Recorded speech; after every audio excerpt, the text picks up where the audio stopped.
Good morning, Good and morning to you. welcome to Morning Moments. I am so glad that JoAnn has joined us, as well as every one of you have joined us this morning for Morning Moments. JoAnn Peterson, JoAnn F. Peterson, is from West Mhm. Virginia. She is a singer, actress, playwright, director, and I think she's probably got a few other slashes there too with her name. And she's also works with JC Films a lot, another JC Films Mhm. person. I am so glad you came to join us for Morning Moments. Welcome, JoAnn. Thank you. I feel blessed to be here. So thank you. Tell us a little bit about yourself. What do you do and why do you do it? A lot of people wonder why you do it more than anything else because sometimes only God knows the reason. But I'm an actor. I've been acting basically my whole life. I started singing as a gospel trio with my sisters when I was 5 years old. We travel around and perform and be on the radio. I was the youngest of four, so I had to entertain myself a lot. We lived down the country. When they were at school, I would stand on the doorway and I would be one person, then I'd go on the other side of the doorway and continue the conversation. So that's where I say I actually started acting when I was a little person. So I went on up through high school, had the role of Emily in Our Town. Later years, I had the role of Emily's mother in Our Town with the same director. I told him if he ever does it again, he's going to have to write in Emily's grandmother. But along the way, I had my children, and then I got more involved in community and then professional theater. So my biggest professional role was Mother Abbess in The Sound of Music at West Virginia Public Theater. And then just doing a lot of portrayals too. I research women from history. There are 6 women I'm currently portraying, 2 of them for the West Virginia Humanities Council. I've been on their roster for 15 years. So I could tell you all about them if you want to know who they are, but these are Chautauqua portrayals. So I do a monologue, which I write, then I take a Q&A, ask the historic figure, and then I take Q&A as the researcher. And I've gone all over the world. I did Shirley Temple Black at the US Embassy in Prague. I've done her for a group of people, Shirley Temple Collectors by the Sea in Ventura, California, with people in the audience who actually knew Shirley. So you really have to know your stuff to do these characters. And last year I did a portrayal of Mary, the mother of Jesus. It was not one that I wrote, but it was for my church's virtual Christmas service, which I just posted a couple of days ago. But that's primarily what I've been doing. And I was asked to do a one line in a film for a friend called Kecksburg. Well, I did it. And during the downtime, in film, there's a lot of downtime. One of the guys, he was talking about accents, and I started doing all the different accents like I do with Mary Lincoln, the Kentucky drawl, or Jenny Lind, the Swedish Nightingale. I do Swedish. And so he was involved with JC Films, and they were casting a film called A Promise to Astrid. Somehow Gary got the impression, Gary Vincent, that I had a lot of film credits. No, all live theater, all live theater. And so I'm in Cedar Rapids, Iowa. I had just done a Shirley Temple Black portrayal for the National Czech and Slovak Museum there. And the phone rings, and it's this guy named Jason Campbell. I'd never heard of him before. So he tells me that Gary has recommended me to audition for this role. And I was quite skeptical about this. And I said, well, tell me more about it.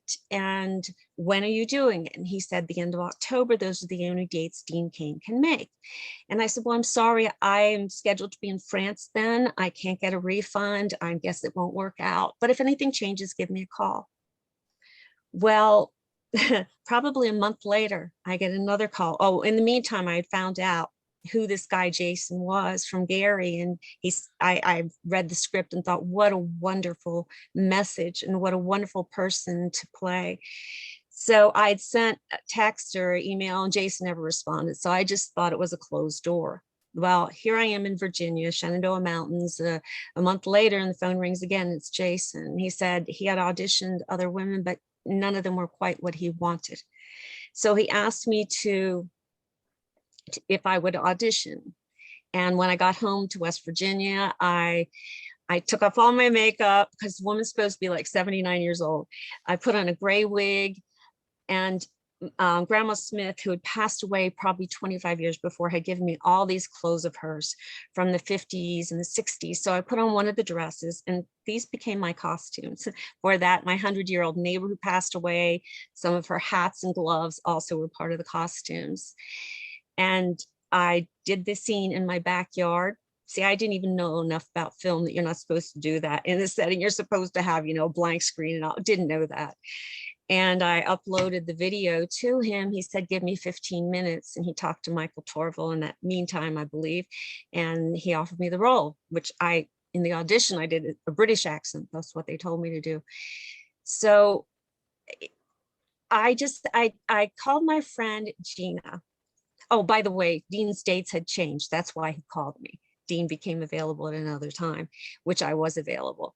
So I called my friend Gina, who was at the Gandy Dancer Dinner Theater, Gina Stevens, and I said, Gina, I've been cast in this movie as the lead, and for one thing, I'm not sure I can memorize all those lines because in my monologues, it's just me. I wrote it. If I mess up something, I can always, nobody knows.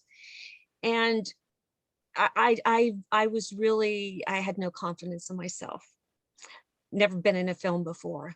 And she said words that I've heard you say, that God doesn't call the equipped, he equips the called. And then I was telling her that there was this guy named Dean Cain in it, and she about fell off her seat because I didn't realize who Dean Cain was at that time.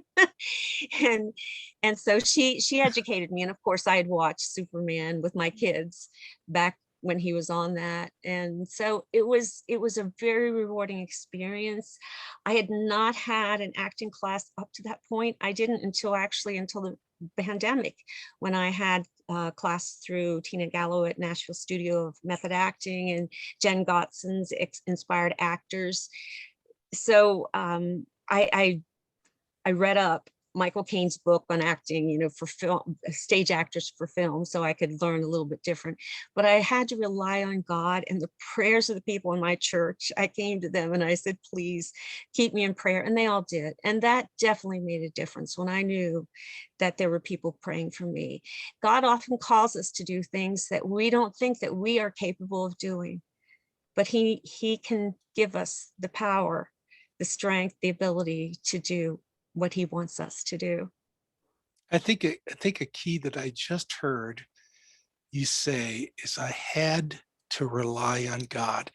Mm, When we start relying on God, not our own abilities, our own contacts, our own personalities, our own gifts, we rely on God. God says, I have been waiting so long for you to rely on me. yeah. And he's so patient with us. Mhm. He is so patient. He Thank says, God.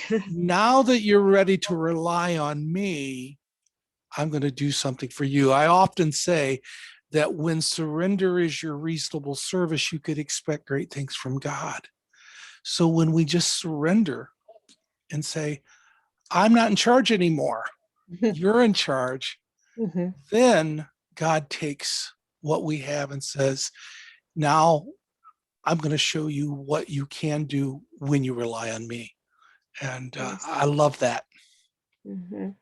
Yes, I agree with that. And it's so easy in our humanness to think, okay, God, I can do this, and try to do it in our own power. But it's not the best, because he has the best for us.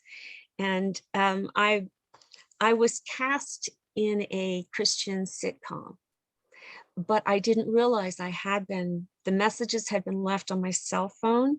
And then I went to Costa Rica. By the time I retrieved the messages, they had to cast someone else. And I thought, God, I really wanted to do that. I would have been good at doing that. And God said, I've got something else for you.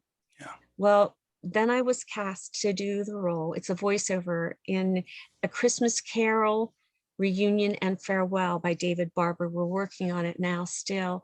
And it is such a rewarding, and I think it's going to reach a lot of people's hearts too, because in Charles Dickens, a lot of them leave this out, the Christian message in A Christmas Carol.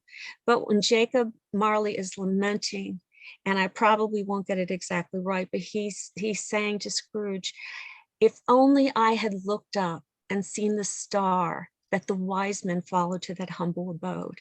If only he had sought out Christ, what a difference. And that was the difference that happened to Scrooge. It wasn't just that he turned over a new leaf, it was because he followed that star. He gave his heart to that Christ child.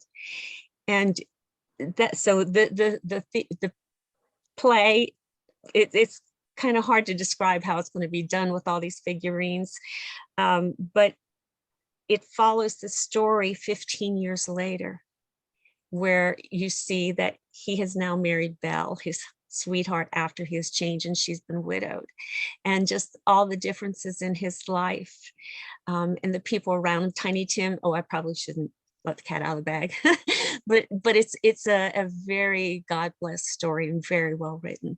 And if I had been in that sitcom, I Yeah, wouldn't have been able to do it. So God knows what he's doing, even when we don't.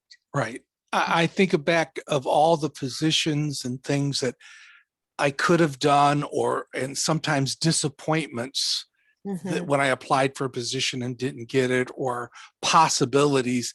And years later, I look back and said, if I would have done that, I wouldn't have been in the position, in the place where God has me for today. And so I keep asking for today and today only, God. I want to die to self and be right where you want me to for today, and live for Mhm. today. And as you do that, God's preparing for the future. JoAnn, thank you so much for sharing with Thank us. you. There's some of you that listen to this broadcast today and this interview, and there's some things that hit home for you. And God's got a plan for your life as well. He's orchestrating things for you behind the scenes that you'll never, ever understand. But maybe you need to step through and say, God, I'm trusting that you're in control. The word trust is what God spoke to my heart right now. Some of you need to trust and take a step of faith, and you'll see that God's right there with you. Thank you so much for sharing today, JoAnn. Oh, thank you. All right. I feel that God has blessed me by bringing us together. Well, thank you. Thank you. Mm. And thank you for joining for me for Morning Moments. And as always, keep coming back.